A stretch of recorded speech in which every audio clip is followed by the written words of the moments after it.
Hi guys. I'm very fortunate to have had friends meet me here today at the Tan Hill Inn. This will be going into the video tomorrow morning on day 8. Nikki and Ian from the Lakeland group. Say hi guys. And they come up to see me on my Pennine Way adventure, and thank you ever so much both for buying my pint of Old Peculier. And the next one's on Dave. Yeah, and some chips as well. So thank you very much, guys. Very really appreciate it. You were looking hungry. Anyway, thanks, guys.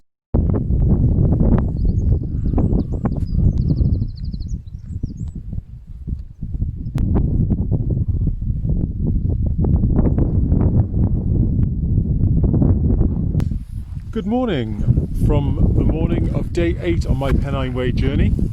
Look what I'm wearing. Yep, it's rained in the night. It's very misty and low cloud, really. That's why I've got it on. Just to say though, I haven't had a truly dry day all the way. Yesterday was a glorious day, but it rained in the evening, just as I was going to bed.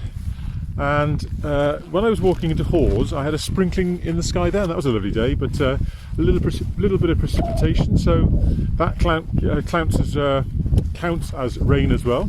But anyway, last night, Ian and Nikki from the Lakeland LDW group, they were walking in this area and knew I was staying at Tan Hill, so they popped up to see me. It was lovely. Thanks to Nikki and Ian for buying me my chips. We had a couple of pints as well, which was lovely. Yeah, lovely to see them. Nice people, really enthusiastic, and it was lovely to have a nice chat.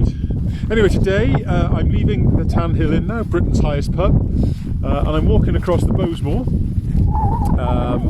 It's the tourist section, which is often very wet, so I should take my time. Hoping it's not so bad after the dry spring we had. And then after this, heading across God's Bridge, across the A66 I think it is, into Baldersdale, which is where Hannah Hawkswell used to live. Now, you may or may not know who Hannah Hawkswell was, but she was a lady who used to farm one of the most remote farms in all of Britain. She was discovered by Tyne Tees television, and they basically documented her life, and it was so remote, so tough. No electricity for years, no running water. Used to get her water from the reservoir or stream. Used to break the ice in the winter to get the water, and had to get the water for her cattle as well. In the end, she retired into the local village, and she became a bit of a celebrity. Really lovely lady, very down to earth. And if you ever get the chance to watch any of the programmes on her on YouTube, please do so, because I think you'd enjoy them. Make you realise how easy our lives are. Anyway, so after that, then I'm going to head on to a place called Hartefell, where I'm going to wild camp just before Middleton and Teesdale for tomorrow, where I'm going to resupply and bite to eat. I'm going to stop here now because I'm in the middle of this bog and I need to keep my feet dry. See you later.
Well, that was a glorious section on Moor. Not so bad underfoot. I was able to avoid the worst bits, but lots of wildlife. So lots of red grouse, and I wish them all a happy, glorious 12th, which will be on them in less than a month now. I saw a hen harrier, which I was very pleased to see. Golden plover, heard them calling and saw them. Curlew, oyster catcher, lapwing again, and I also saw a little mole out of his hole. by the time I got my camera out, he'd gone back down his hole, so I'm afraid I haven't got anything to show you. But yeah, lots of wildlife. Really enjoyed that stretch. Just gone past Slight Home Farm and continuing on my way towards Godsbridge.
Section I've come across now from Hannah Hawkswell's place, High Burke Hat Farm, which I'd always wanted to go to. The meadow had loads of flowers in it as well, but it's pretty poor quality land. You can see why it was difficult making a living up here.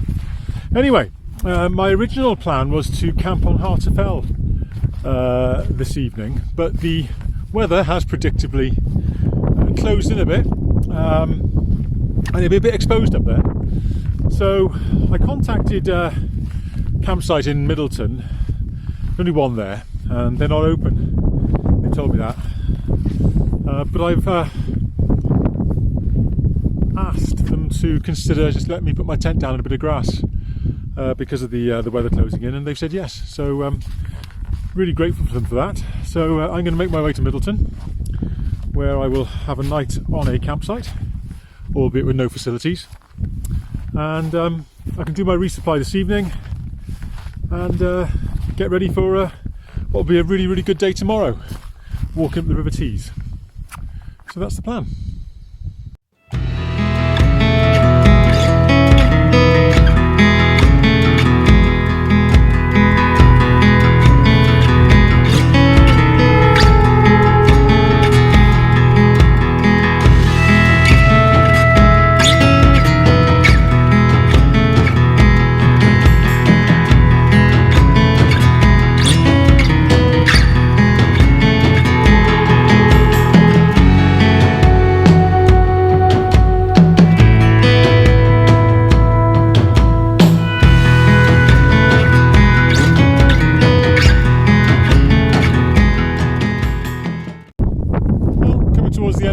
The day.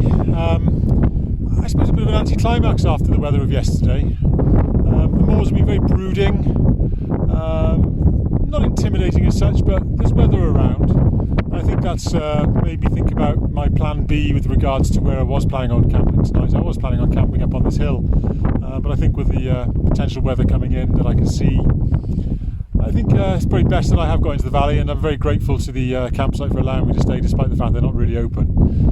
So we'll sign off for today. Just to let you know that John Kelly, who won the Spine race in the winter, is trying to set a new record by running the Pennine Way. He left Teesdale this morning, and he's got to try and beat 2 hours, something like 2 days and 17 hours.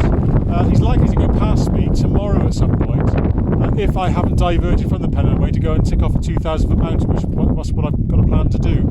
So I'm hoping I see him. But in the meantime, sign off with the wonderful view of Middleton in Teesdale. That's it down there, and that's where I'm heading to now.